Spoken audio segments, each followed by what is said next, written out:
I mean, part of the reason that people like Andrew Tate are so attractive to young guys is because they do put up that confident, that false confidence. Tate's a complicated guy because it's not all false. You know, real people are complicated the way that like villains in comic books aren't. Tate's a fighter.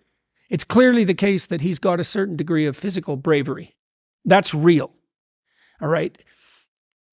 There's an element of what he says that's very attractive to bedroom basement dwelling losers, because he's at least there out in the world, you know, taking the blows, and he's got a fast car and he's flashy and he's attractive to women. But a lot of what he's done, especially with women, doesn't just border into the psychopathic, it crosses the line. And that's not a good model. It's not an optimal model for people who are trying to progress. But it's a strange thing, because just as cynicism is an improvement over naivety, right, the capacity to be dark is an improvement over the lack of ability to be dark at all.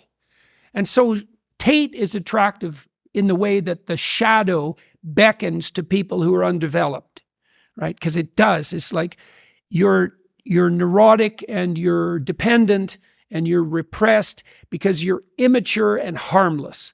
Well, one way out of that is to stop being harmless. And one of the things you can say about Tate is that he's not harmless. Right. Well, it's a virtue. Now, it's a virtue that has to be bracketed. It's like cynicism is a virtue compared to naivety, but it's not virtuous in and of itself. It's a step on the way.